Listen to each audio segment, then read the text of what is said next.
The autumn of 1879 painted the New England countryside in shades of rust and decay, as if nature itself mourned the passing of Silas Thornley.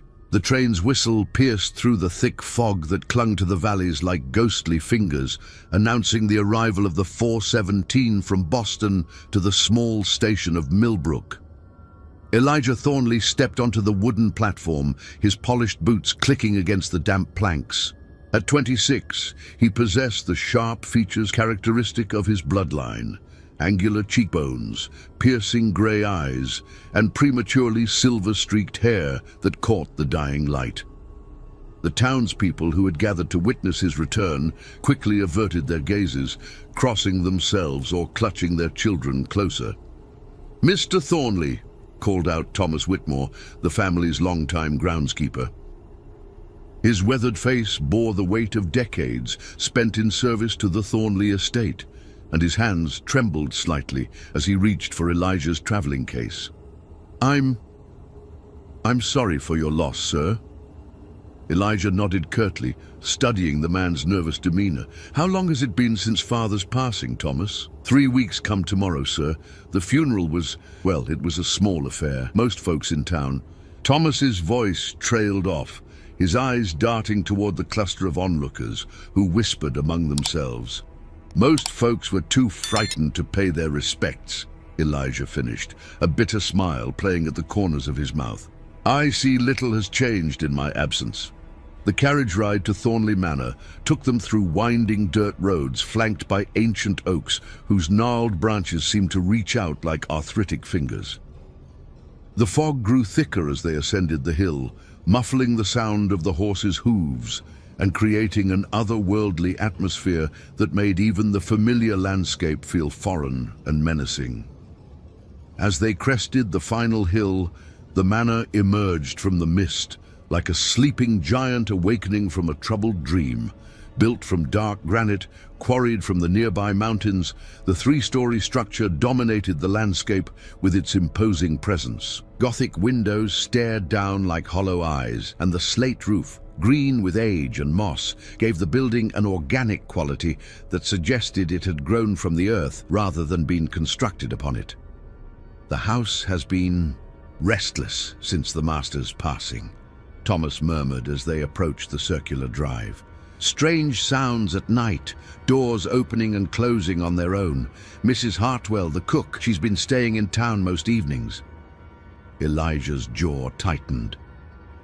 He had spent the last 8 years in Boston, studying law and attempting to distance himself from the shadow of his family's reputation. But even there, whispers had followed him.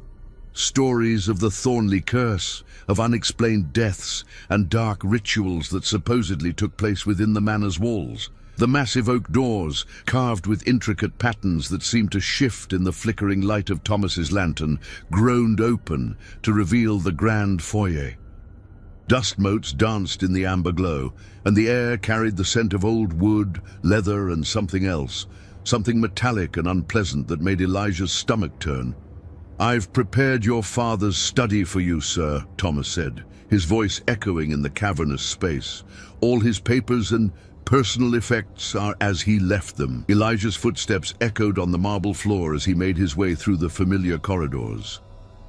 Family portraits lined the walls, their subjects' eyes seeming to follow his progress. Each generation of Thornley men bore the same sharp features, the same penetrating gaze, and the same subtle expression of cruelty that had marked the family for over a century. The study door stood slightly ajar, and as Elijah pushed it open, the hinges released a prolonged creak that seemed to announce his arrival to the house itself. The room was exactly as he remembered. Floor-to-ceiling bookshelves filled with leather-bound volumes, a massive mahogany desk positioned before tall windows that looked out onto the family cemetery, and the ever-present portrait of the family patriarch, Ezekiel Thornley, whose cold eyes had watched over generations of his descendants. On the desk lay a stack of correspondence, legal documents, and what appeared to be a leather-bound journal. Elijah approached cautiously, his fingers trailing along the desk's polished surface until they encountered something unexpected. a small brass key, ornate and old, lying beside an envelope bearing his name in his father's distinctive handwriting. With trembling hands, he broke the wax seal and unfolded the letter within. My dear son, if you are reading this, then the inevitable has come to pass, and I have joined our ancestors in whatever realm awaits beyond the veil. Do not mourn my passing, for death is but another chapter in the Thornley legacy, a legacy that now falls to you. You have spent these past years running from your birthright, believing that distance could cleanse you of what flows in your veins. But blood calls to blood, Elijah, and the darkness that has sustained our family for generations cannot be denied forever. The key you have found opens a door that has remained sealed since your departure. In the attic, behind the false wall where your grandfather once kept his most precious possessions, you will find the true history of our lineage. Read it well, my son, for understanding your heritage is the first step toward embracing your destiny. The townspeople fear us for good reason. We are not like them, nor should we aspire to be. We are the inheritors of something far older and more powerful than their simple minds can comprehend. What they call evil, we know to be strength. What they call madness, we understand to be clarity. Do not fight what you are, Elijah. Embrace it as I did, as my father did before me, and his father before him. The blood remembers, even when the mind forgets. Your devoted father, Silas Thornley P.S. Trust no one in town. They would see our line ended if they could, but they lack the courage to act directly. They will watch and wait, hoping you will be the one to break the chain. Prove them wrong. Elijah's hands shook as he set the letter aside. The rational part of his mind, the part shaped by years of legal study and city living, wanted to dismiss his father's words as the ravings of a disturbed man. But something deeper, something that had always lurked in the shadows of his consciousness, recognized the truth in those carefully penned lines. Thunder rumbled in the distance, and the first drops of rain began to patter against the study windows. As if summoned by the storm, memories began to surface, fragments of his childhood that he had spent years trying to suppress. Late-night sounds from the basement, his father's unexplained absences, the way animals would flee when the family approached, and most disturbing of all, the dreams that had plagued him since boyhood. Dreams of dark rituals and ancient powers that felt more like memories than fantasies. The brass key felt warm in his palm, almost alive, as if it were eager to fulfill its purpose. Elijah looked up at the portrait of Ezekiel Thornley, and for a moment he could have sworn the painted eyes blinked. Outside, the storm was gathering strength, and somewhere in the depths of the manor, a door creaked open on its own, as if the house itself were welcoming its prodigal son home. The grandfather clock in the hallway chimed midnight as Elijah climbed the narrow stairs to the attic, the brass key clutched tightly in his fist. Each step groaned under his weight, the sound echoing through the sleeping house like a funeral dirge. The storm outside had intensified, sending sheets of rain against the windows and causing the old manor to creak and settle in ways that seemed almost conversational. The attic door stood before him, its dark wood scarred by decades of neglect. As he inserted the key into the lock, it turned with surprising ease, as if it had been waiting for this moment. The door swung open to reveal a space that defied the manor's otherwise immaculate condition. Dust-covered furniture draped in white sheets, stacks of moldering books, and portraits of long-dead relatives whose eyes seemed to track his movement through the gloom. Elijah lit the oil lamp he had brought from the study, its warm glow pushing back the shadows and revealing the full extent of the attic's contents. According to his father's letter, there was a false wall somewhere in this maze of forgotten belongings. He began his search methodically, running his hands along the wooden panels that lined the room's perimeter. Near the far corner, behind a towering armoire that required considerable effort to move, his fingers detected a subtle difference in the wall's texture. What appeared to be solid wood gave way under pressure, revealing a hidden panel that swung inward on silent hinges. Beyond lay a small chamber, no larger than a closet, but what it contained made Elijah's breath catch in his throat. The space was lined with shelves, holding an assortment of objects that seemed to pulse with malevolent energy in the lamplight. Ancient books bound in what looked suspiciously like human skin, glass vials containing unidentifiable substances, and artifacts of bone and metal that hurt to look at directly. But it was the collection of journals, dozens of them, each bearing the name of a different Thornley patriarch, that drew his attention. With trembling hands, he selected the oldest volume, its leather cover cracked and stained with age. The name Ezekiel Thornley, 1743, was embossed in faded gold lettering on the spine. As he opened it, the pages released a musty odor that seemed to carry whispers of long-dead voices. The entries were written in a careful, educated hand, but the content made Elijah's skin crawl. 15th day of October, 1743. The ritual is complete. The pact has been sealed with blood and sacrifice, as the ancient texts demanded. In exchange for our family's prosperity and longevity, we have bound ourselves to serve the old ones when they call. Each generation must honor this covenant, or face consequences too terrible to contemplate. The townspeople suspect nothing. They see only our sudden wealth and attribute it to shrewd business dealings. If only they knew the true price of our success, the lives we have taken, the souls we have claimed in service to powers beyond their comprehension. My son, Jeremiah, shows promise. The darkness runs strong in his veins, and he has already begun to hear the whispers that guide our family's actions. Soon, I will initiate him into the full truth of our heritage. Elijah's hands shook as he turned the pages, each entry revealing new horrors. Ezekiel wrote of midnight ceremonies in the basement, of sacrifices made to entities whose names were written in symbols that seemed to writhe on the page. He described the construction of hidden chambers beneath the manor, designed to contain things that should never see the light of day. But it was the final entry that made Elijah's blood run cold. 3rd day of November, 1743. The transformation is beginning. I can feel the change in my very bones, the awakening of abilities that mark me as something more than human. The hunger grows stronger each day, not for food or drink, but for the life force of others. This is the true gift of our pact, the source of our family's power. I have prepared detailed instructions for my descendants. Each must embrace this gift when their time comes, or risk not only their own destruction, but the unraveling of everything our family has built. The blood remembers even when the mind rebels.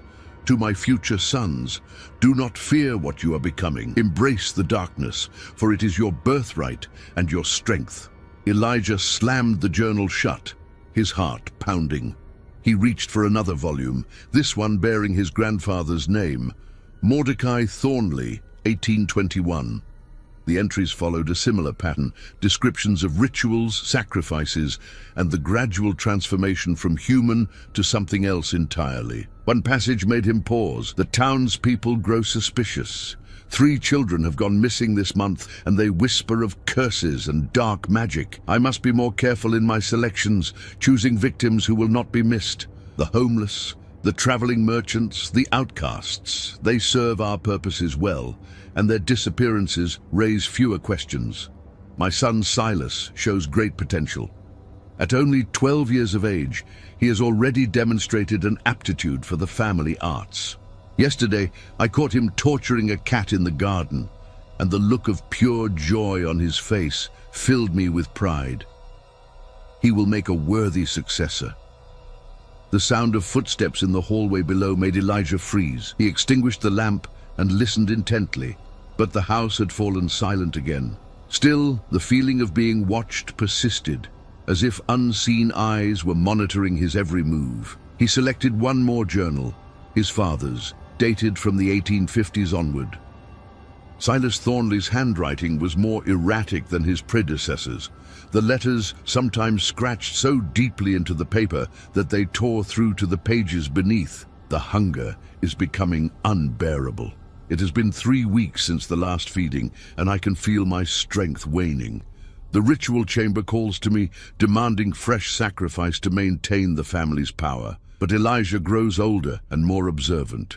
Soon, I will have no choice but to reveal the truth to him, as my father did to me. I have tried to shield him from our true nature, hoping against hope that the bloodline might skip a generation. But I see the signs, the way animals flee from his presence, the dreams that wake him screaming in the night, the cold intelligence that sometimes flickers behind his eyes. The darkness is awakening in him, whether I will it or not. Perhaps it is time to prepare him. The old ways must continue, and I grow weary of bearing this burden alone. Elijah's vision blurred as he read his father's words. Everything began to make sense. His childhood nightmares, his instinctive aversion to certain people, the way he had always felt different from his peers. The rational part of his mind still fought against acceptance, but deep down he knew the truth. A sudden crash from somewhere in the house made him jump. The sound of breaking glass echoed through the manor, followed by what might have been footsteps, or might have been the settling of old wood. Elijah quickly gathered several of the journals and made his way back through the hidden panel, his heart racing. As he descended the attic stairs, the temperature seemed to drop noticeably. His breath began to mist in the suddenly frigid air, and the shadows appeared to move independently of his lamp's flickering flame. At the bottom of the stairs, he paused, listening for any sign of an intruder. The sound came again, a rhythmic tapping, like fingernails against wood, emanating from the direction of the basement. Elijah's blood ran cold as he remembered his father's journal entries about the ritual chamber below. Whatever was down there, it seemed to know he had discovered the family's secrets. The tapping grew more insistent, almost urgent, as if something were trying to communicate with him. Against every instinct screaming at him to flee, Elijah found himself drawn toward the basement door. His hand reached for the handle of its own accord, and as his fingers made contact with the cold metal, a voice whispered in his mind. A voice that sounded disturbingly like his own. "Come home, Elijah. Come home and claim your birthright." The basement door creaked open, revealing a darkness so complete that his lamp's light seemed to be swallowed by it. From the depths below came the sound of something large stirring, and the air carried a scent that was both familiar and terrifying. The metallic tang of old blood mixed with something far more ancient and corrupt. Elijah stood at the threshold, the journals clutched against his chest, knowing that whatever lay below would change him forever. The rational man he had tried to become warred with the darkness that had always lurked in his blood, and for the first time in his life, he wasn't certain which side would win. The basement stairs descended into a darkness that seemed to possess weight and substance, pressing against Elijah like a living thing. Each step downward brought a corresponding drop in temperature, until his breath formed visible clouds in the frigid air. The oil lamp's flame flickered wildly, as if struggling against some unseen force that sought to extinguish it entirely. The stone walls were older than the house above, carved from the same dark granite, but bearing symbols that predated any known civilization. As Elijah's light played across their surface, the carved figures seemed to writhe and dance, depicting scenes of ritual sacrifice and otherworldly communion that made his stomach churn.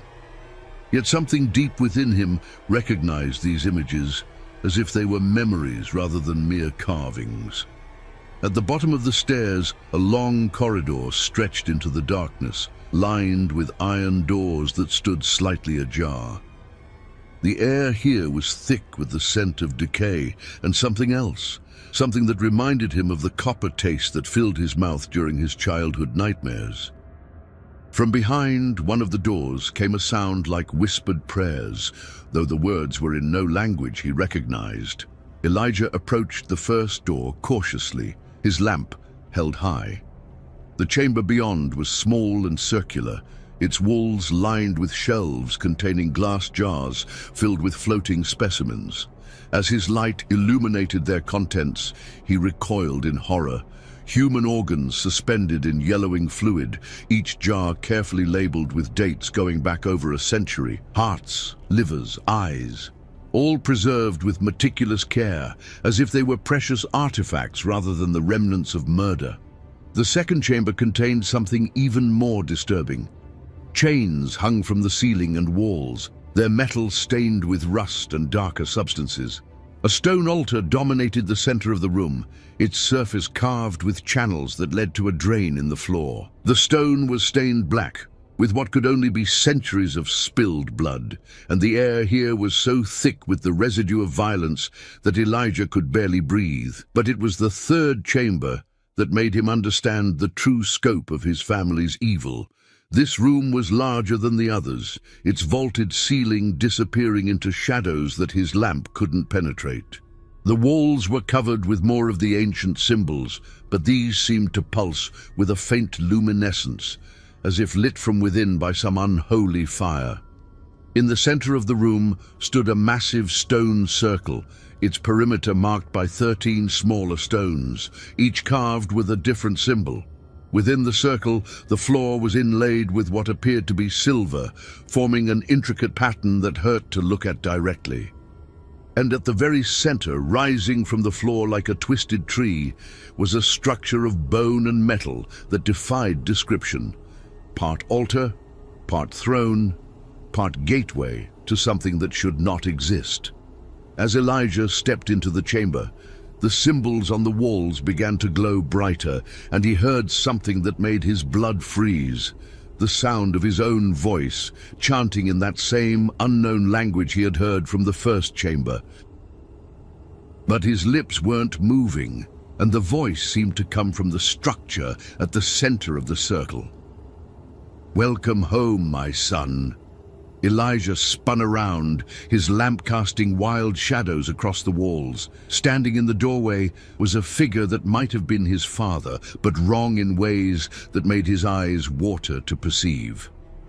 Silas Thornley's form flickered between solid flesh and something else, something that belonged more to shadow than substance. His eyes were black pits that seemed to contain swirling galaxies, and when he smiled, his teeth were too sharp and too numerous. "You're dead," Elijah whispered, backing toward the stone circle. "I saw your grave." "Death is a concept for lesser beings," the thing that had been his father replied, its voice echoing from multiple directions at once. "We Thornleys transcend such limitations. The pact our ancestor made ensures that we continue, in one form or another, as long as the bloodline endures." The apparition moved closer, and Elijah could see that its feet didn't quite touch the ground. "You've read the journals. You know what we are, what you are destined to become. The hunger grows stronger each day, doesn't it? The dreams become more vivid, more real. Soon, you won't be able to resist." Elijah's hand went instinctively to his throat, where he could feel his pulse racing. But beneath the fear, something else was stirring, a dark excitement that terrified him more than any ghost. "I won't become like you. I won't hurt innocent people." "Innocent?" The spectre laughed, a sound like breaking glass. "There are no innocent people, Elijah. There are only predators and prey, and we are the apex predators. The townspeople who whisper about our family, who cross themselves when they see us, they would burn us alive if they had the courage. They fear us because they recognize what we truly are." The symbols on the walls pulsed brighter, and Elijah felt something stirring in his blood, a warmth that spread through his veins like liquid fire. His vision sharpened, allowing him to see details in the darkness that should have been impossible. The scent of fear and old blood became intoxicating rather than repulsive, and he found himself taking deeper breaths, savoring the aroma. "You feel it, don't you?" his father's spirit whispered. The awakening, the transformation that has been building since the day you were born. You can fight it, but you cannot stop it. The blood remembers, even when the mind rebels. Elijah stumbled backward until he felt the cold stone of the circle against his legs. The moment his body made contact with the ancient structure, the chamber exploded with light. The symbols blazed like stars, and the bone and metal construct at the center began to emit a low, thrumming sound that seemed to resonate in his very bones. Images flooded his mind, memories that weren't his own, but belonged to every Thornley who had come before. He saw Ezekiel making the original pact with entities that existed before human civilization, trading his family's humanity for power and longevity. He witnessed generations of Thornleys feeding the hunger that sustained them, taking lives to maintain their unnatural existence. But he also saw the price they paid, the gradual erosion of their humanity, the transformation from men into something else entirely. Each generation became more monstrous than the last, until they were barely recognizable as having once been human. "The choice is yours," the spectre said, its form beginning to fade as the light intensified. "Embrace your heritage and live forever as we do, or fight it and watch everything our family has built crumble to dust. But know this, the hunger will not be denied. If you don't feed it willingly, it will take what it needs regardless of your wishes." The light reached a crescendo, and suddenly Elijah was alone in the chamber. But he was no longer the same man who had descended into the basement. Something fundamental had changed within him, awakened by his contact with the ritual circle. His senses were heightened to an almost painful degree, and he could hear the heartbeats of every living creature within miles.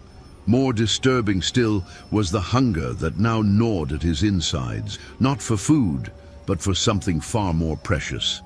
He could sense the life force of the few remaining servants in the house above, could almost taste the warmth of their blood.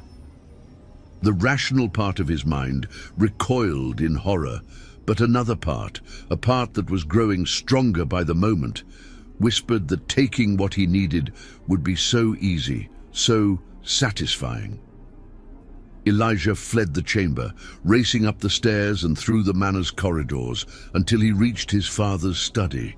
But even there, surrounded by the familiar trappings of civilization, he couldn't escape what he had become.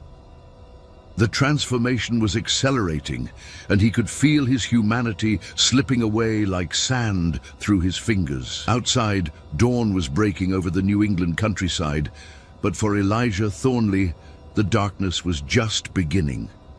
The blood had remembered, and there would be no going back. 3 days had passed since Elijah's encounter in the ritual chamber, and the hunger had grown from a whisper to a roar. He had tried to ignore it, to maintain some semblance of his former life, but the transformation was relentless. His reflection in mirrors had begun to waver, sometimes showing glimpses of something that wasn't entirely human.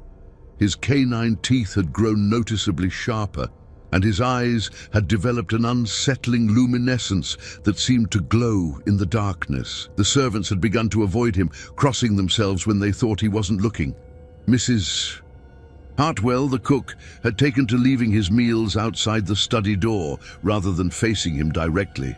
Even Thomas, loyal as he was, could barely meet Elijah's gaze without trembling. It was on the 4th morning that the hunger finally overwhelmed his resistance. Elijah had spent the night pacing the manor's corridors, fighting the urges that clawed at his consciousness like caged animals. Every heartbeat in the house called to him. Every pulse of warm blood through human veins was a siren song that grew harder to resist. By dawn, his hands were shaking, and a cold sweat had broken out across his fevered skin. The sound of approaching footsteps in the hallway made him freeze. Through the study door, he could hear Mrs. Hartwell humming softly to herself as she went about her morning duties. The melody was cheerful and innocent, a stark contrast to the dark thoughts that consumed his mind. But beneath the humming, he could hear something else, the steady rhythm of her heart, pumping the life-giving fluid that his transformed body craved. Without conscious thought, Elijah found himself opening the study door. Mrs. Hartwell stood, with her back to him, dusting the family portraits that lined the hallway. She was a woman in her 50s, plump and motherly, who had worked for the Thornley family for over 2 decades. She had been kind to him as a child, sneaking him extra sweets and comforting him after his nightmares. "Good morning, Master Elijah," she said without turning around, her voice carefully neutral. "I've left your breakfast on the tray. Cook made your favorite—" Her words died in her throat as she turned and saw him standing in the doorway. Whatever she saw in his face made her drop the feather duster, her hand flying to her throat in an instinctive gesture of protection. "Master Elijah?" she whispered, backing away from him. Are you feeling well, sir?" Elijah tried to speak, to reassure her, but the words wouldn't come. The hunger had taken control, reducing his consciousness to that of a passenger in his own body. He watched in horror as his hands reached for her, moving with inhuman speed and strength. Misses. Hartwell's scream was cut short as his fingers closed around her throat. Her eyes widened in terror and confusion, and in them Elijah saw the reflection of what he had become, something monstrous wearing his face. She struggled briefly, her hands clawing at his arms, but the transformation had given him strength far beyond that of any normal man. The moment her life force began to flow into him, Elijah understood why his ancestors had embraced this existence. The sensation was indescribable, pure ecstasy that flooded every cell of his being with warmth and power. Her memories flashed through his mind like pages in a book. Her childhood in Ireland, her journey to America, her years of faithful service to his family. He experienced her love for her late husband, her pride in her grown children, her simple pleasures and quiet fears, and then it was over. Mrs. Hartwell's body crumpled to the floor, her face frozen in an expression of betrayal and terror. The warmth of her life force still coursed through Elijah's veins, but it was tainted now by the horror of what he had done. "No," he whispered, falling to his knees beside her still form. "No, no, no." But even as he mourned her death, another part of him, the part that was no longer entirely human, was already calculating how to dispose of the body, how to explain her disappearance. The rational mind that had once defined him was being systematically overwritten by something far older and more primal. The sound of approaching footsteps made him look up. Thomas stood at the end of the hallway, his face pale with shock. The old groundskeeper's eyes moved from Elijah's blood-stained hands to Mrs. Hartwell's lifeless form, and understanding dawned in his weathered features. "Dear God," Thomas breathed, crossing himself. "It's true, all the stories, all the whispers. It's all true." Elijah rose slowly, his movements predatory and fluid. The hunger had been temporarily sated, but he could feel it stirring again, awakened by the taste of human life. Thomas represented a threat, a witness who could expose what had happened. But more than that, he represented another source of the sustenance that Elijah's transformed body now required. "Thomas," Elijah said, his voice carrying harmonics that hadn't been there before. "You've served my family faithfully for so many years. You understand the importance of loyalty, don't you?" The old man backed away, his hand fumbling for the cross that hung around his neck. "Stay back, Master Elijah. I know what you are now. I know what your father was, what your grandfather was. The whole family, cursed and damned." "Cursed?"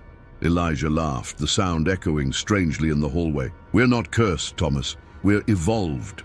We're what humanity could become if it had the courage to transcend its limitations." Thomas turned and ran, his aged legs carrying him toward the front door with surprising speed. But Elijah was faster, impossibly, inhumanly fast. He caught the groundskeeper before he could reach the exit, his hand closing around the man's shoulder with enough force to crack bone. "Please," Thomas gasped, tears streaming down his face. "I have grandchildren. They need me." For a moment, Elijah hesitated. The human part of him, the part that remembered kindness and compassion, fought against the hunger. But the transformation was too far advanced, the new nature too strong to resist. With a sound that was part sigh and part growl, he gave in to what he had become. The second feeding was easier than the first. Thomas's life force was weaker, tainted by age and fear, but it still provided the sustenance that Elijah's body craved. As the old man's memories flooded through him, decades of faithful service, knowledge of the family's dark secrets, love for his own family, Elijah felt the last vestiges of his humanity slip away. When it was over, he stood alone in the hallway with two corpses at his feet.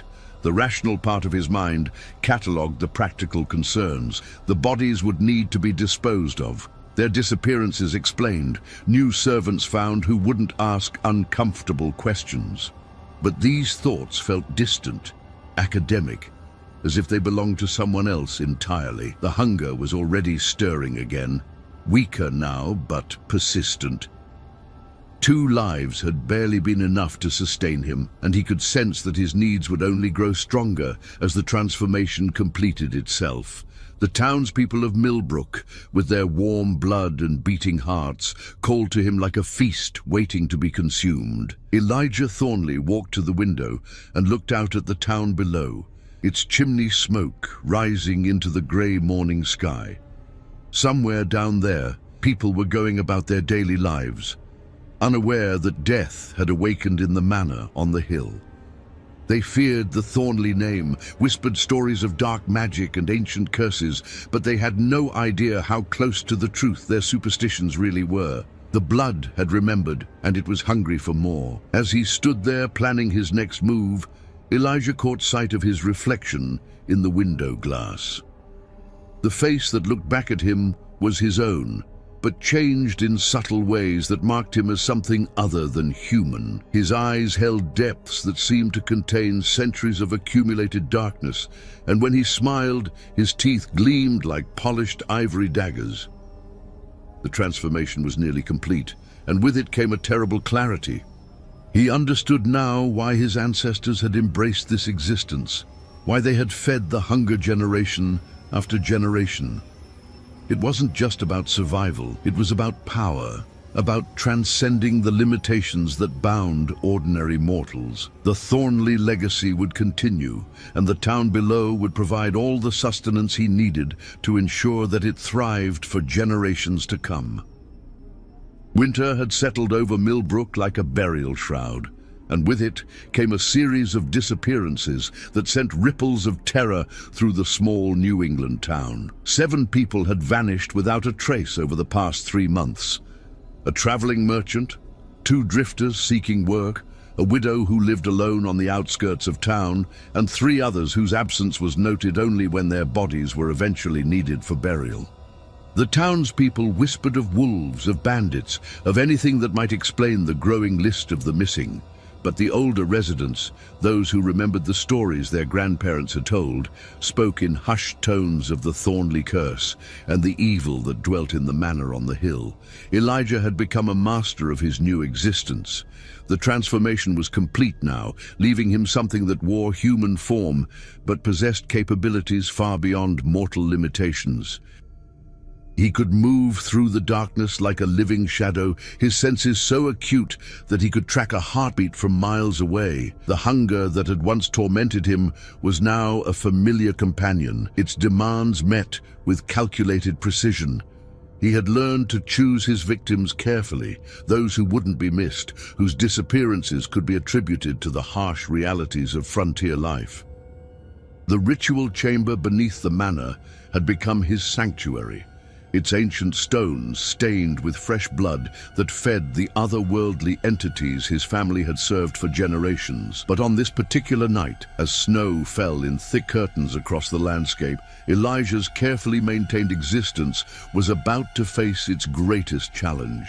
Dr. Marcus Whitmore, Thomas's nephew and the town's only physician, had been conducting his own investigation into the disappearances.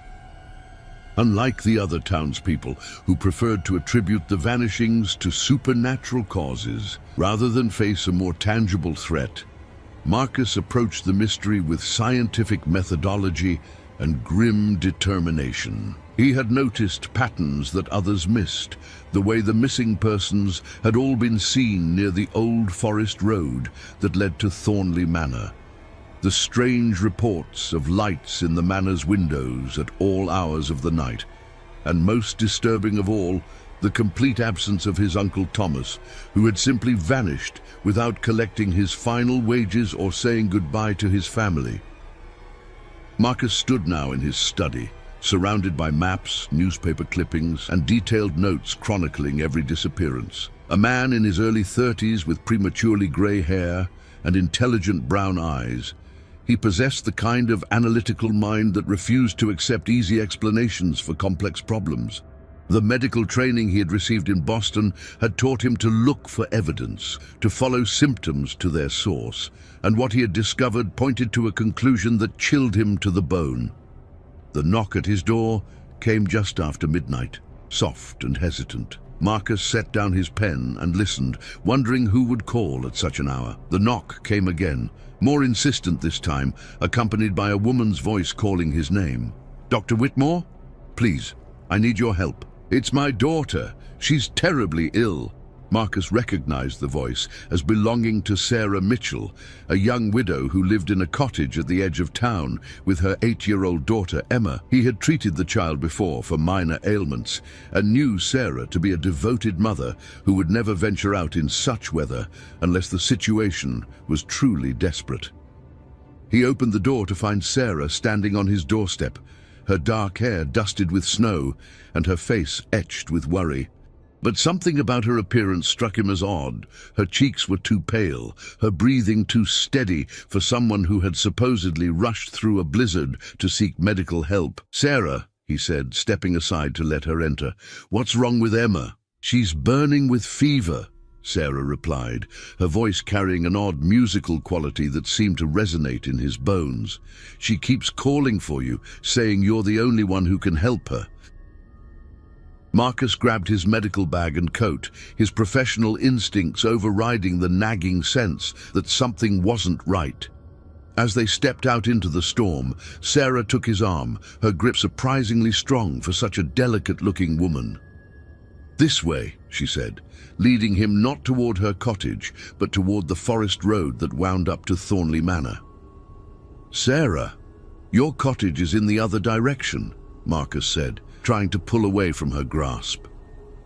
She turned to look at him, and in the pale moonlight filtering through the snow clouds, he saw that her eyes were completely black, not just the pupils, but the entire visible surface, like looking into twin voids.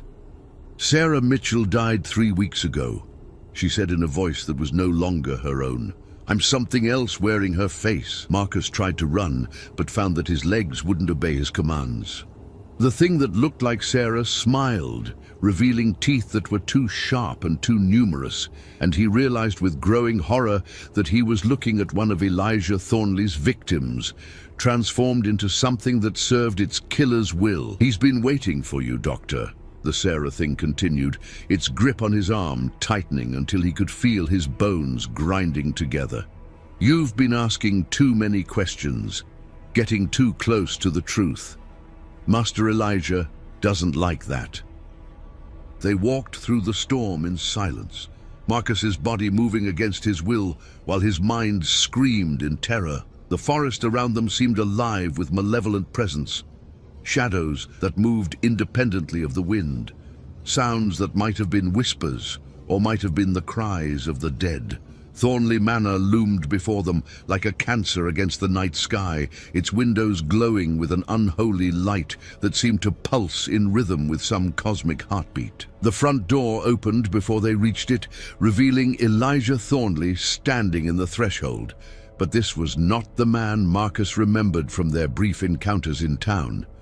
The thing that wore Elijah's face had been transformed by months of feeding and communion with otherworldly forces. Its skin had taken on a waxy, translucent quality that revealed the network of black veins beneath.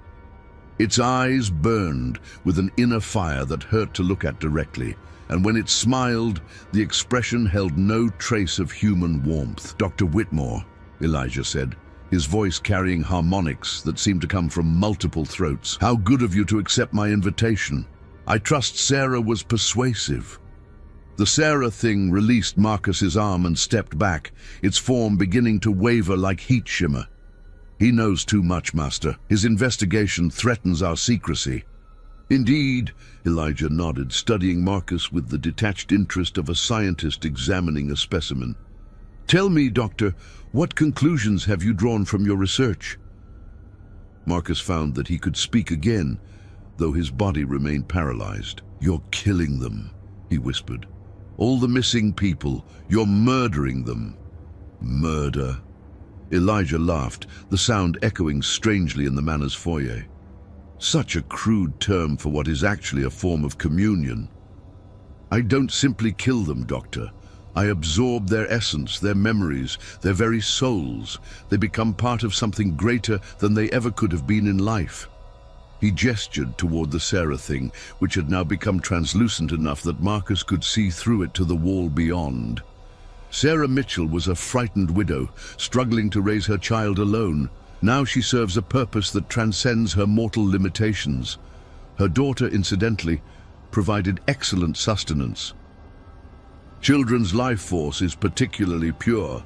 The casual mention of Emma's death hit Marcus like a physical blow. He had delivered that child, had watched her take her first breath, had treated her scraped knees and childhood fevers. The thought of her innocent life being consumed by this monster filled him with a rage that temporarily overcame his fear. "You're insane," he snarled. "You're a sick, twisted—" "I'm evolved," Elijah interrupted, his voice taking on a hypnotic quality. "I'm what humanity could become if it had the courage to transcend its biological limitations. My family has served powers older than civilization itself, and in return, we've been granted abilities that make us more than human." He began to circle Marcus like a predator stalking its prey. "You've studied medicine, Doctor. You understand the concept of symbiosis, of one organism benefiting from its relationship with another. That's all this is. A symbiotic relationship between my family and forces that exist beyond the veil of ordinary reality. The people you've killed have been honored to contribute to something greater than themselves," Elijah finished. "Their deaths serve a purpose that their mundane lives never could have achieved. Through me, they become part of a legacy that spans centuries." Marcus felt his paralysis beginning to fade, but he knew it was intentional. Elijah was allowing him to move, confident in his ability to recapture his prey at will. The doctor looked around the foyer, noting the family portraits whose subjects seemed to watch him with malevolent interest, the shadows that moved independently of any light source, the pervasive sense of wrongness that permeated the very air. "The townspeople know," Marcus said, playing for time while he searched for any possible means of escape. "They're already suspicious. If I disappear too, they'll come looking." "Will they?" Elijah smiled. "The people of Millbrook are cowards, Doctor. They whisper and cross themselves and tell stories to frighten their children, but they lack the courage to act. They've known about my family's true nature for generations, yet they've never done anything more than avoid us." He was right, and Marcus knew it. The townspeople were too frightened of the Thornley name to mount any kind of organized resistance. They would mourn his disappearance, perhaps even suspect the truth, but they would ultimately do nothing. "However," Elijah continued, "your investigation has been more thorough than I anticipated. You've documented patterns, collected evidence, drawn conclusions that come uncomfortably close to the truth. That kind of information could be dangerous in the wrong hands." The Sarah thing drifted closer, its form becoming more solid as it approached. "Shall I prepare the ritual chamber, Master?" "Not yet," Elijah said, his burning gaze never leaving Marcus's face. "First, I want to show our guest the full scope of what he's been investigating. Knowledge should be rewarded, don't you think, Doctor?" Before Marcus could respond, Elijah's hand shot out with inhuman speed, grasping him by the throat. The touch sent waves of cold through his body, and suddenly he could really see what the manor contained. The walls were lined with the spirits of Elijah's victims, dozens of translucent figures trapped between life and death, their faces frozen in expressions of terror and despair.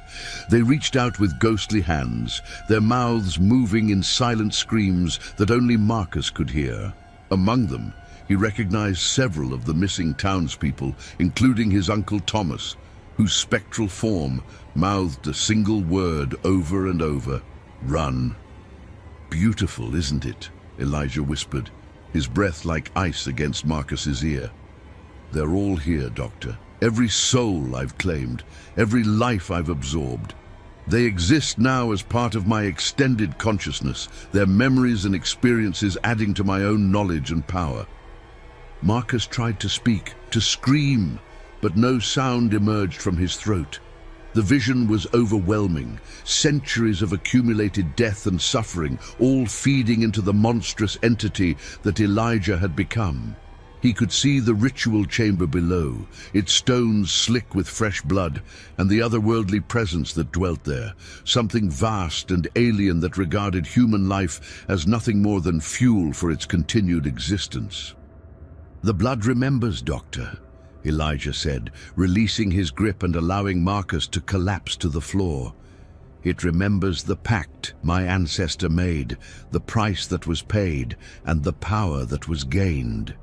Each generation of Thornleys has honored that agreement, and each has grown stronger as a result." Marcus gasped for air, his vision slowly returning to normal, but the knowledge of what he had seen remained, burned into his consciousness like a brand. He understood now that Elijah was not simply a serial killer. He was something far worse, a conduit for forces that existed beyond human comprehension. "You have a choice, Doctor," Elijah said, extending his hand in a gesture that might have been mistaken for kindness, if not for the malevolent intelligence burning in his eyes. "You can join them." He gestured toward the invisible spirits that Marcus now knew surrounded them. "Or you can serve me as Sarah does. The decision is yours." Marcus looked up at the monster wearing a human face, at the Sarah thing that had once been a loving mother, at the manor that had become a gateway for ancient evil. He thought of the townspeople sleeping peacefully in their beds, unaware that death stalked among them. He thought of the children who might be next, of the innocents who would suffer if this creature was allowed to continue its existence. "I choose neither," he said, his voice stronger than he felt. Elijah's smile widened, revealing teeth that gleamed like polished bone. "I was hoping you'd say that. It's been so long since I've had a victim who truly understood what was happening to them. The fear is so much more flavorful when it's informed by knowledge." The ritual chamber called from below, its ancient stones eager for fresh blood. But as Elijah reached for his prey, Marcus made one final desperate gambit. He pulled a small vial from his medical bag and smashed it against the floor. The holy water he had obtained from the town's priest spread across the marble, and where it touched, the very air seemed to scream. Elijah recoiled with a shriek of pain and rage, his form wavering as if the blessed liquid had somehow disrupted his physical cohesion. Marcus ran. Behind him, he could hear Elijah's roar of fury echoing through the manor, followed by the sound of pursuit. But the holy water had bought him precious seconds, and he used them to reach the front door and plunge out into the storm. The snow was falling harder now, creating a white curtain that might provide cover if he could reach the forest. Behind him, the manor's windows blazed with unholy light, and he could hear Elijah's voice calling his name with a sound like breaking glass. Marcus ran through the storm, his medical bag clutched against his chest, knowing that he carried the only evidence of the evil that dwelt in Thornley Manor. The townspeople might not have the courage to act, but there were others. Church authorities, government officials, people who might listen to a doctor's testimony and take action. The blood remembered. but so did he. And somewhere in that memory lay the key to ending the Thornley legacy once and for all. As he disappeared into the swirling snow, Elijah's inhuman howl echoed across the landscape, a sound of rage and hunger that promised this was far from over. The hunt had begun, and only one of them would survive to see the dawn. The Thornley bloodline had endured for generations, fed by darkness and sustained by evil. But for the first time in over a century, it faced a threat that might prove its undoing, the determination of a man who had seen the truth and refused to be silenced. The blood remembered everything, but so did Dr. Marcus Whitmore.